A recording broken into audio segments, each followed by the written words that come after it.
여러분 안녕하십니까. 12월 29일 오후 김경국 인사드립니다. 국민의힘 한동훈 비대위원장의 취임 행보가 심상치 않습니다. 오늘 첫 비대위 회의를 열어 핵심 당직 인사를 발표했고 또 방금 전에는 민주당 이재명 대표를 만나 상견례를 겸한 인사 자리를 가졌습니다. 우선 한 위원장의 인사는 파격의 연속인 것 같습니다. 어제 발표한 비대위원 인사도 예상을 뛰어넘는 인사들이 많이 포함돼서 놀랐죠. 그런데 오늘 비대위 첫 회의에서 사의를 표명한 이만희 사무총장의 후임 인사를 발표했습니다. 깜짝 놀랐습니다. 이만희 사무총장 후임에 초선 의원을 임명했습니다. 그것도 작년 5월달에 보궐선거로 국회 배지를 단 말하자면 0.5선이라고 할 수 있겠습니다. 충남 보령 출신의 장동혁 의원을 사무총장으로 임명했습니다. 총선을 앞둔 시점에서 여당 사무총장으로 0.5선 의원을 임명했다. 이거 엄청난 파격입니다. 여당 사무총장은 과거 같으면 대통령의 핵심 측근입니다. 어떨 때는 당대표보다 더 힘이 세었던 그런 자리이기도 합니다. 그런 중요한 자리인데 특히나 지금 총선 공천을 앞둔 시점에서 사무총장은 어느 당직보다 중요합니다. 공천 관리를 총괄하죠. 그리고 보통 3선 이상급 중진들이 맡아왔던 것이 관례이고 재선 정도가 총선을 앞두고 사무총장을 맡아도 굉장한 파격이다 이런 얘기를 들을 정도의 자리입니다. 그런데 지금 초선에 0.5선 그런 사무총장을 임명했습니다. 그러니까 기존의 여의도 정치와는 완전히 격을 달리하겠다 그런 생각인 것 같습니다. 일각에서는 당장 이런 의혹도 제기할 것 같습니다. 초선 사무총장을 앉혀놓고 한동훈 위원장과 또 용산 대통령실에서 공천을 마음대로 주무리려고 하는 것이 아니냐. 분명히 당 일각 아니면 야당 쪽에서 이런 말이 흘러나올 것입니다. 만약 그런 기미가 보인다면 국민의힘 총선은 그야말로 폭망이죠. 한 위원장이 그런 사실을 모르지 않을 것입니다. 백지 상태에서 준비해보겠다 그런 의도인 것 같습니다.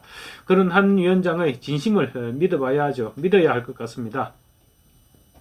장동혁 사무총장의 임명을 놓고 또 여러가지 해석도 나오고 있습니다. 우선 세대 교체가 눈앞으로 닥쳤다.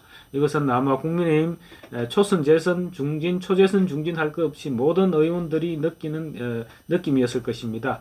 그러지 않아도 어제 비대위원을 임명하면서 비대위원들이 지난 김기현 대표 체제의 비대위원보다 한 10년 가까이 젊어졌죠. 그래서 세대 교체에 대한 두려움을 지금 아마 의원들 모두가 안고 있을 것입니다. 그런 상황에서 지금 초선의 장동혁 의원을 임명했습니다. 물론 장동혁 의원 지금 69년생으로 나이상으로 50대 중반입니다.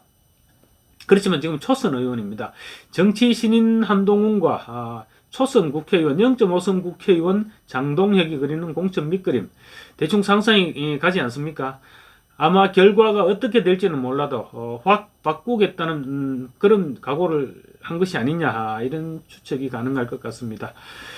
그래서 공천에서도 파격이 이루어지지 않겠느냐 이렇게 보는 것이 합리적인 추측이 될 것 같습니다. 장동혁 사무총장과 발맞출 공천관리위원장 아마 외부에서 정치판에 빚이 없는 사람으로 데려올 가능성이 농후해 보입니다. 만약 공천관리위원장을 정치권에서 노련한 사람을 불러온다. 그랬을 경우에는 초선 사무총장과 손발을 맞추기가 쉽지 않죠. 장동혁 사무총장을 발표하는 순간 아마 초재선, 다선 할 것 없이 국민의힘 의원들 깜짝 놀랐을 것입니다. 자칫하면 물갈이 쓰나미가 몰려오겠구나 이런 생각을 했을 거고요. 국민의힘 의원들 한동훈 비대위원장 취임 이후 사실 죽은 듯이 쥐죽은 듯이 고요한 사람들이 많죠.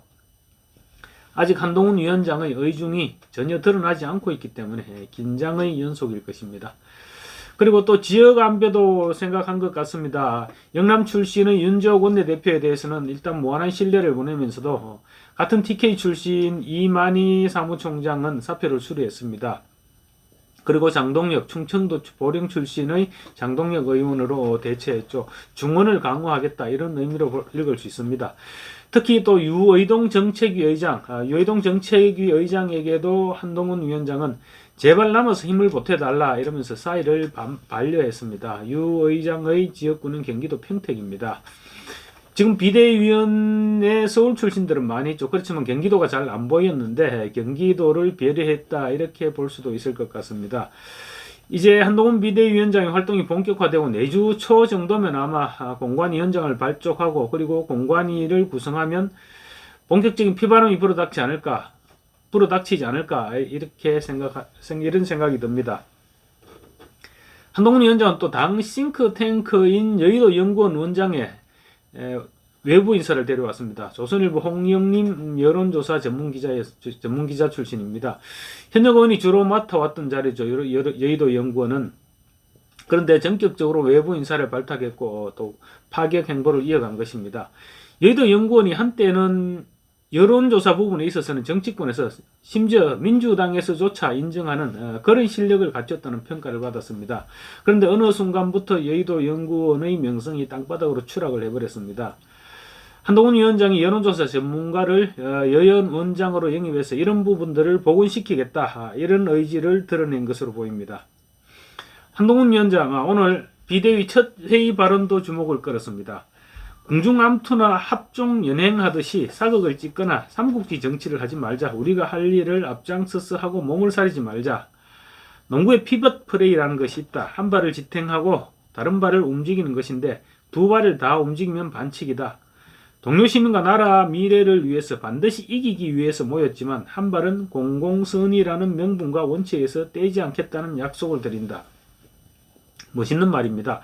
그리고 또 수단과 방법을 가리지 않고 이기기만 한다면 민주당과 다를 바 없다. 우리 사회 격에 맞는 명분과 원칙을 지키면서도 이기겠다는 결심이 우리를 승리하게 할 것이다 라고 했습니다. 오늘 또 조금 전에 이재명 대표와 상견례가 있었습니다. 상견례가 있었는데 오늘 한 위원장 취임 이후 기싸움을 벌여왔죠. 두 사람이 굉장히 격한 기싸움을 벌여왔는데 오늘 회동에 그래서 언론에 관심이 집중됐습니다. 그렇지만 오늘 회동이 상견례 자리라서 그런지 서로 덕담을 주고받았고 각 당에서 필요한 법안 등의 얘기만 이제 오고 갔을 뿐 비교적 화기애애한 분위기 속에서 1차 탐색전을 마쳤다고 합니다. 근데 한동훈 위원장 첫 출근길에 다들 아시다시피 굉장히 날선 반응을 보였죠. 민주당은 검사를 그렇게 싫어하면서도 왜 검사도 아니고 검사를 사칭한 분을 절대 존엄으로 모시는지 묻고 싶다. 이렇게 직격했습니다. 이 대표가 변호사 시절인 2002년 분당 파크뷰 특혜 분양 사건 당시 검사를 사칭했다가 벌금 150만 원을 받은 사안을 언급한 것이죠. 또 비대위원장 수락 연설에서도 그랬습니다. 이 대표의 민주당이 운동권 특권 세력과 개딸 전체주의 세력과 결탁해서 자기가 살기 위해 나라를 망치는 것을 막아야 한다. 이런 말도 했었습니다. 그래서 오늘 상견례 자리에서도 가시돋친 말들이 오고 가지 않을까 이렇게 하면서 기자들이 사실 숨소리까지 다 체크했습니다. 그렇지만 예상보다는 굉장히 부드러운 자리가 되었던 것 같습니다. 한동훈 위원장 빠르게 정치권에 적응을 해나가는 것 같습니다. 감사합니다.